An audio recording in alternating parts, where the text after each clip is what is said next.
What if a civilization once existed that almost no mainstream history book mentions? Not a small tribe living in isolation, not a forgotten village buried under centuries of soil, but something far larger. A presence described on official maps, recorded in official archives, and referred to as a vast and powerful empire. That is a significant claim. And yet, the evidence for it sits in libraries and historical collections that anyone can access today. The name is Tartaria. If you search for it today, most sources will give you a simple answer. They will say it was nothing more than a vague geographic term, a label that European mapmakers used for the unfamiliar and largely unknown lands stretching across Central Asia, a placeholder name for territory they did not fully understand. According to this explanation, there was no real empire, no unified civilization, just a word used to fill a gap on a map. At first, that explanation seems reasonable enough, but this is where it becomes unclear. Because these maps do not behave like vague geographic labels.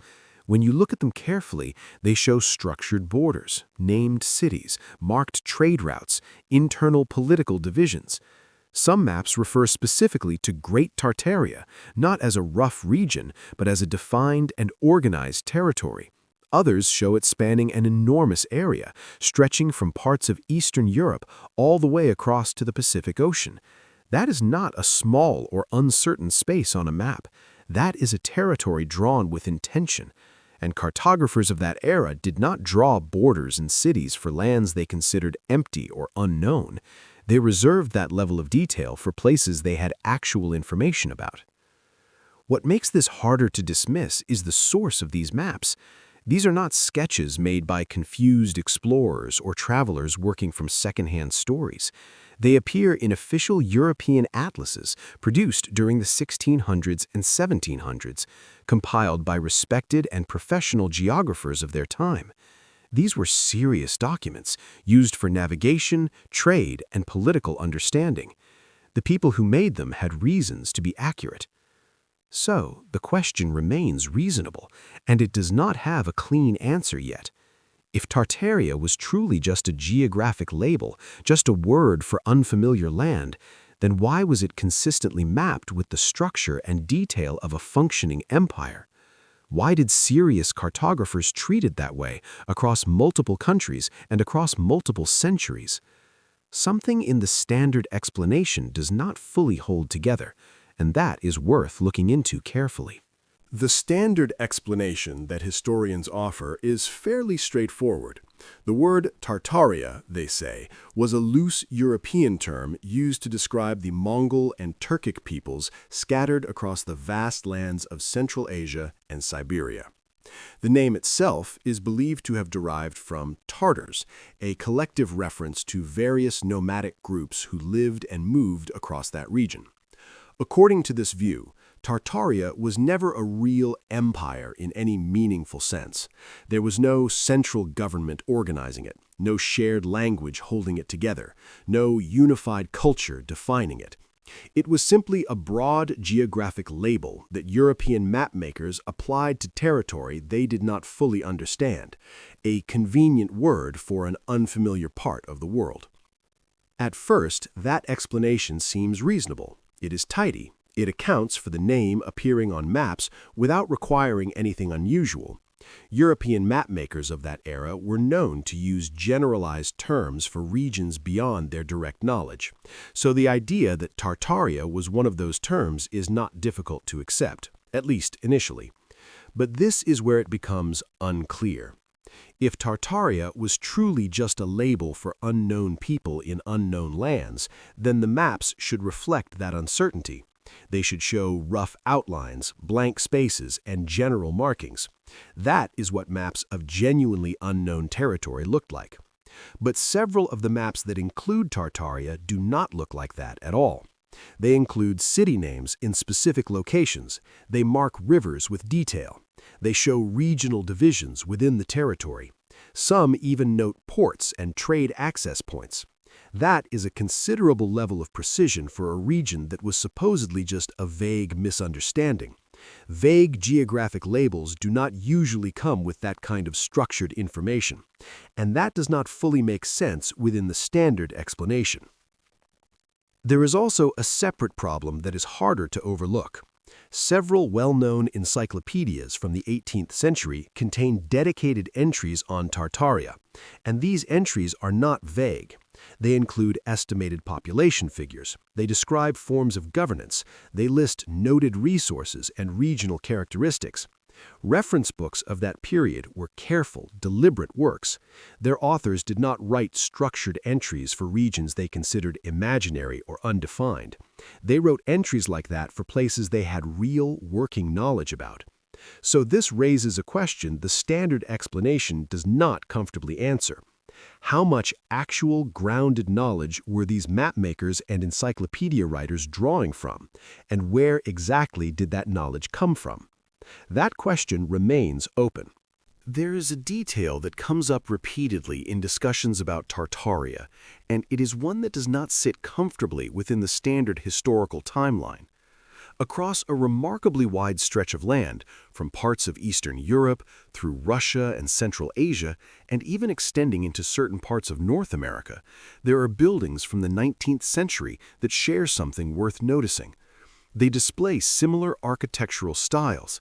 They have oversized proportions that feel unusually grand for their supposed purpose. Their walls are thick, sometimes far thicker than standard construction of that period would require. And in many cases, the overall complexity of these structures appears more advanced than what local construction records suggest was actually possible at the time they were supposedly built. This raises questions on its own, but the period in question makes it more difficult to explain. The 1800s, according to official history, was a time when many of these regions were still in early stages of settlement or development. These were not established urban centers with long construction traditions. They were, by most historical accounts, relatively new and still growing. And yet the buildings that survive from that era frequently look older than that. They carry the appearance of established, mature construction, the kind that typically takes generations to develop. Some researchers who have examined this pattern ask a straightforward question. Were these structures actually built during that period, or were they already standing when settlers and administrators arrived? The standard explanation offered for this is reasonable on the surface. Architecture traveled. Styles and techniques spread through trade networks and cultural exchange. Builders in one region copied designs from distant cities. Influences moved across borders over time. That explanation accounts for some of the similarity. At first, it seems like a sufficient answer, but there is a problem that it does not address cleanly. If these buildings were constructed during the 1800s through known methods and documented labor, the records should reflect that. Construction projects of that scale, particularly ones involving thick stone walls and complex proportions, require planning, materials, and workforce documentation. But in several of these locations, those records are either incomplete, internally contradictory, or simply absent. And there is another detail that is harder to set aside. Certain buildings appear in historical photographs dated earlier than the official construction records claim they were built. That is not a minor inconsistency. It is the kind of gap that a straightforward explanation should be able to close. And this is where the explanation starts to weaken considerably. When you examine this topic carefully and patiently, something begins to emerge, not in what the surviving evidence directly shows, but in what is no longer there. There is a pattern in the absences, and once you notice it, it becomes difficult to set aside. Maps that once displayed Tartaria prominently as a labeled, bordered, and detailed territory begin disappearing from major European atlases around the early 1800s. What makes this worth examining is how that disappearance happened. It was not a gradual process of redefinition, where the label slowly shifted or transformed into something else over many decades. In many historical collections, the change is relatively sudden.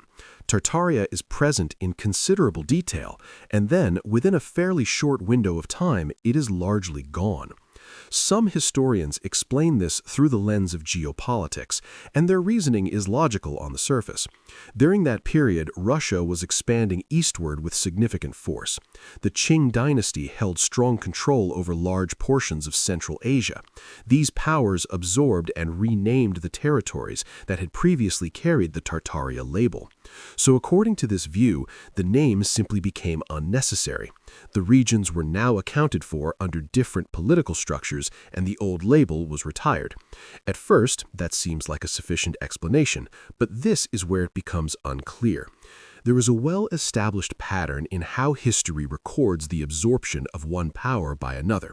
When empires are conquered, reorganized, or renamed, documentation tends to increase, not decrease. Conquest generates paperwork. It produces treaties, administrative records, population surveys, and written accounts from both the conquering and the absorbed sides. The historical record of that transition usually becomes richer, not thinner. But for Tartaria, the opposite appears to be true. The earlier centuries, the 1600s and 1700s, contain more references to Tartaria than the period that follows. More maps, more encyclopedia entries, more accounts from travelers and scholars. Then, moving into the 19th century, those references quietly and steadily reduce. Researchers who raise this point are generally given a familiar response, that the records were simply never extensive, or that they were lost or poorly preserved over time. That answer is possible. Historical records do get lost. Preservation is imperfect, but it creates a question that is not easy to dismiss. Why would earlier, less administratively organized periods produce more surviving references to this territory than later periods when record-keeping was more developed and more systematic? That is not the direction historical documentation normally moves, and that pattern does not fully make sense within the standard explanation. At this point in the discussion, several different explanations exist for everything we have examined: the maps, the architecture, the encyclopedia entries, and the disappearing documentation. And what is worth noting is that none of these explanations are universally accepted. Researchers, historians, and independent investigators look at the same body of evidence and reach genuinely different conclusions. That alone is worth paying attention to. When a topic produces this much disagreement among people who have studied it carefully, it usually means the available evidence does not point cleanly in one direction. The mainstream position is clear in its conclusion. Tartaria, according to established historians, was always a geographic concept and nothing more. The detailed maps are explained as the work of cartographers borrowing information from trade contacts and earlier sources. The encyclopedia entries are considered standard reference work for a broadly defined region. The architectural similarities across distant territories are attributed to the natural spread of styles through cultural exchange and commerce. And the gaps in documentation are treated as a normal feature of historical preservation. Records get lost, collections are incomplete, and not every region was documented equally. According to this view, there is no hidden chapter of history here. Nothing unusual requires explanation. Some researchers disagree with that position directly. They look at the same maps, the same buildings, and the same documentation gaps and suggest they point towards something the standard explanation is not fully accounting for. Their argument is that Tartaria may have represented a real and functioning civilization, one that was possibly more organized, more widespread, and more developed than current historical understanding acknowledges. They suggest the evidence was not simply lost through natural processes, but that some of it may have been deliberately removed or quietly set aside at some point. That is a significant claim. And it remains unproven, but the questions they raise about the evidence do not disappear simply because the claim is large. Others occupy a more careful middle position. They do not argue for a grand hidden empire, but they also do not find the official explanation fully satisfying. They suggest there are genuine and unresolved questions about this period of history, questions that mainstream scholarship has not yet answered in a way that accounts for all the available evidence. And perhaps that is the most honest place to stand right now, because what is not in dispute is straightforward. The maps existed, the entries existed, the buildings exist, and the gaps in the record are real. What caused them remains genuinely unclear, And that is exactly why this topic continues to draw attention.